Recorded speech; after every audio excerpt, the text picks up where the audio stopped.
दोस्तों नमस्कार, स्वागत है आप सभी का ऑनलाइन एडा फर्स्ट यूट्यूब चैनल पर। जैसा कि दोस्तों आप जानते हैं, किसी भर्ती से संबंधित कोई भी जानकारी होती है आप सभी को ऑनलाइन एडा फर्स्ट यूट्यूब चैनल के माध्यम से दी जाती है। इस वीडियो में हम बात करने वाले हैं कई बड़ी और लेटेस्ट अपडेट के बारे में, साथ ही अच्छी खबर और खुशखबरी के बारे में। तो चलिए दोस्तों वीडियो शुरू करते हैं। वीडियो को लाइक कर दें और शेयर कर दें, चैनल को सब्सक्राइब करके बेल आइकन को दबा लें। शुरुआत करते हैं सबसे पहली अपडेट के साथ, जो कि संबंधित है खुशखबरी के बारे में। और खुशखबरी आपको देखने के लिए मिलती है सबसे पहले केंद्रीय विद्यालय संगठन के माध्यम से केवीएस को लेकर आज की तारीख में एक नया नोटिफिकेशन जारी करते हुए केवीएस शिक्षक भर्ती के अंदर सम्मिलित हुए अभ्यर्थियों के लिए बड़ी राहत दी गई है।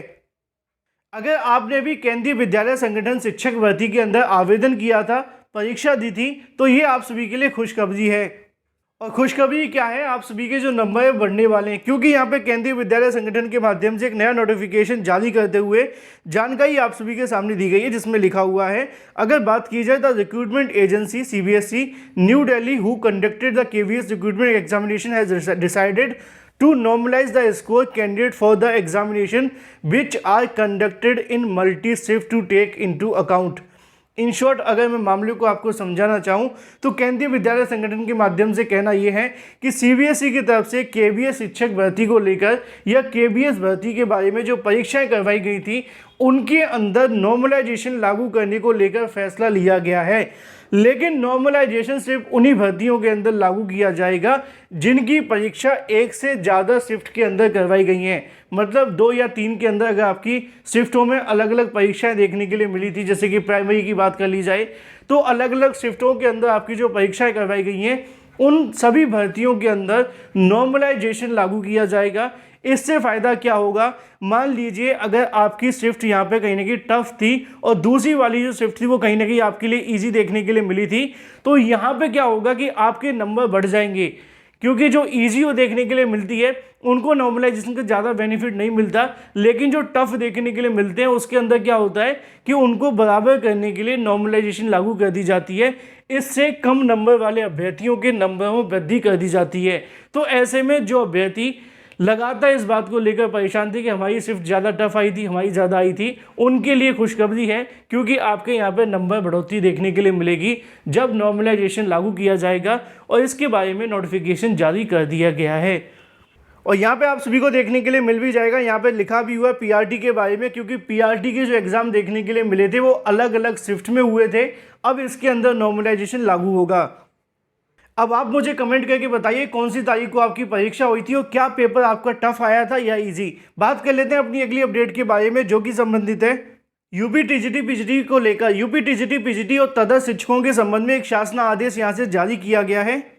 और साथ ही हम बात करेंगे प्राथमिक शिक्षक भर्ती विज्ञापन को लेकर अच्छी खबर के बारे में। जैसा कि दोस्तों आप जानते हैं कि प्राइमरी शिक्षक भर्ती को लेकर लगातार अभ्यर्थियों के माध्यम से प्रयास किए जाते हैं कि प्राइमरी शिक्षक भर्ती का विज्ञापन जारी हो, लेकिन इसी बीच अगर बात की जाए प्राइमरी को लेकर एक अच्छी खबर देखने के लिए मिली है बुलंदशहर से, जिसके अंदर जानकारी आप सभी को देखने के लिए मिलेगी। अगर बात की जाए बेसिक के स्कूलों के अंदर 8000 से ज़्यादा छात्रों ने प्रवेश करवाया है। अगर आप सच में नई प्राइमरी शिक्षक भर्ती को लेकर चाहते हैं तो ये खबर आपके लिए सबसे ज़्यादा मोटिवेशन वाली है, क्योंकि जितनी बड़ी संख्या के अंदर प्रवेश बढ़ेंगे उतनी ज़्यादा संख्या के अंदर शिक्षकों की आवश्यकता होगी और सरकार को भर्तियाँ करनी पड़ेंगी। हम यहाँ पर बात करें बुलंदशहर के बारे में, बढ़ती महंगाई के ग्राफ को अगर बात की, शिक्षा पर भी प्रभाव पड़ता हुआ दिखाई दिया है। प्राइवेट स्कूलों में बढ़ती महंगाई को देखते हुए अब कहीं ना कहीं अभिभावक यहाँ से किनारा करते हुए नजर आ रहे हैं। ऐसे में बेसिक शिक्षा की अगर बात की जाए प्राथमिक और उच्च प्राथमिक स्कूलों के अंदर यहाँ से बच्चों को निःशुल्क प्रवेश कराते हुए दिखाई दिए, जिसके अंदर 8000 से ज़्यादा छात्रों ने नया एडमिशन लिया है। किस किस कक्षा के अंदर देखने के लिए मिला है तो उसका डाटा आपको यहाँ पे देखने के लिए मिल जाएगा। और सबसे ज़्यादा जो आपको देखने के लिए मिलेंगे वो प्राइमरी के अंदर ही होंगे। अगर बात की है 6 के बारे में तो वो भी लिखा हुआ है 3612 के समथिंग देखने के लिए मिले हैं। लेकिन इन शॉर्ट अगर बात की जाए प्राइमरी स्कूलों के अंदर 8000 से ज़्यादा नए छात्रों ने प्रवेश लिए हैं, जिसके बारे में बेसिक शिक्षा अधिकारी के माध्यम से ही बयान दिया गया है, जिसमें उनका कहना है कि लगातार कहीं ना कहीं उनके माध्यम से अभियान चलाकर अभिभावकों को जागरूक किया गया, जिससे कि वो अपने बच्चों को सरकारी स्कूलों के अंदर भेजें जहां पे योग्य शिक्षकों के साथ साथ बहुत सारी सुविधाएं देखने के लिए मिलती हैं, लेकिन प्राइवेट में ऐसा नहीं होता। और ये सीधे तौर पे नई प्राइमरी शिक्षक भर्ती विज्ञापन के लिए भी अच्छी खबर है, क्योंकि जितने छात्र बढ़ेंगे उतने शिक्षक आएंगे। बात कर लेते हैं यूपी टीजीटी पीजीटी के बारे में। यूपी टीजीटी पीजीटी को लेकर उत्तर प्रदेश शासन के माध्यम से एक आदेश यहाँ पे जारी किया गया, जिसकी जानकारी आपको देखने के लिए मिलेगी। उत्तर प्रदेश शासन माध्यमिक शिक्षा विभाग 6 संख्या की लिखी हुई है। इसके अलावा लखनऊ के माध्यम से जारी किया जाता है। अब शासन के माध्यम से आदेश जारी किया गया तो वो काफ़ी महत्वपूर्ण है। नीचे आपको देखने के लिए मिलेगा अरविंद कुमार पांडे के बारे में, जो कि संयुक्त शिक्षा निदेशक अयोध्या मंडल के हैं। मामला क्या है, थोड़ा सा डिटेल में आप सभी को पढ़ना पड़ेगा, तब समझ में आएगा, लेकिन मैंने पढ़ लिया है तो मैं आपको बता देता हूँ। असल में मामला ये है कि टीजीटी पीजीटी के पदों के ऊपर तदर्थ शिक्षकों की नियुक्ति की जाती थी प्रबंधकों के माध्यम से। सुप्रीम कोर्ट के माध्यम से तदर्थ शिक्षकों की नियुक्ति को रद्द कर दिया गया था, लेकिन बावजूद इसके कई ऐसे विद्यालय थे जिनके अंदर इस प्रकार के कारनामे देखने के लिए मिले कि तदर्थ शिक्षकों की नियुक्ति टीजीटी पीजीटी शिक्षकों के पदों पर कर दी गई। सुप्रीम कोर्ट के आदेश के अनुसार ये पूरे तरीके से इलीगल है, लेकिन कई अधिकारियों की कहीं ना कहीं इसके अंदर मिली भगत देखने के लिए मिलती थी। जब ये मामला शासन के पास पहुंचा तो यहाँ पे आप सभी को देखने के लिए मिल जाएगा कि माननीय उच्च न्यायालय के आदेशों के क्रम में वेतन प्राप्त कर रहे या फिर अगर बात की ऐसे तदर्थ शिक्षकों के बारे में उनका विनियमितीकरण करने के जो हकदार हैं वो नहीं होंगे। ऐसे में निर्देशों का जो पालन है वो नहीं किया गया, जिसके चलते अरविंद कुमार पांडे संयुक्त शिक्षा निदेशक को बर्खास्त कर दिया गया है, मतलब उनके ऊपर कार्रवाई कर दी गई है। जिसके बारे में जानकारी भी देखने के लिए मिलती है कि 22/7/2023 से 21 से अगर बात की जाए 69 तदर्थ शिक्षकों को विनियमित करने की कार्रवाई की गई है, जो कि पूरे तरीके से कहीं ना कहीं अगर बात की है शासन के या फिर अगर बात की सुप्रीम कोर्ट के आदेशों की पूरे तरीके से उल्लंघन करती है। ऐसे में इनके ऊपर कार्रवाई करने को लेकर जानकारी दे दी गई है।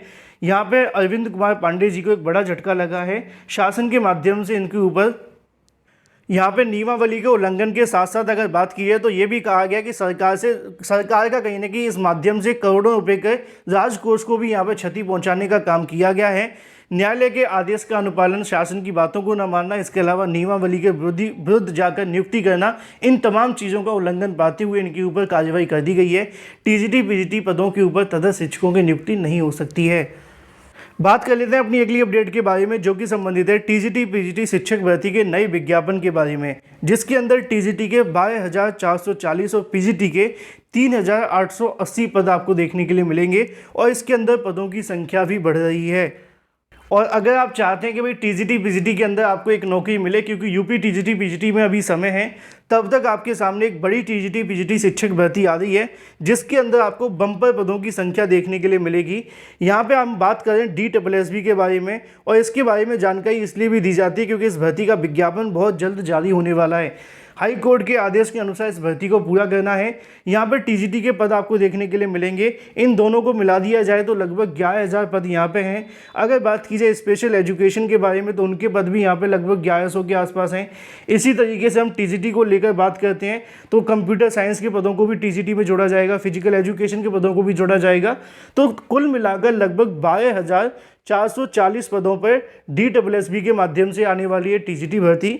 अगर बात की जाए भाई पीजीटी के पद कितने देखने के लिए मिलेंगे, तो यहाँ पे आप सभी देख सकते हैं कि लगभग मिलाकर 3800 पद आपको देखने के लिए मिलेंगे पीजीटी के। इन तमाम पदों पर भर्ती का विज्ञापन DSSB के माध्यम से जारी किया जाएगा। और अगर आप चाहते हैं कि इन टीजीटी पीजीटी शिक्षक भर्ती के अंदर आपको एक नौकरी मिले, तो मैंने एक डिटेल वीडियो बना दिया है, कल परसों आप देखेंगे 22,000 शिक्षक भर्ती के नाम से, उसमें जाकर आप सभी पूरी जानकारी ले सकते हैं। फिलहाल इस वीडियो के माध्यम से इतना ही। Thank you for watching this video.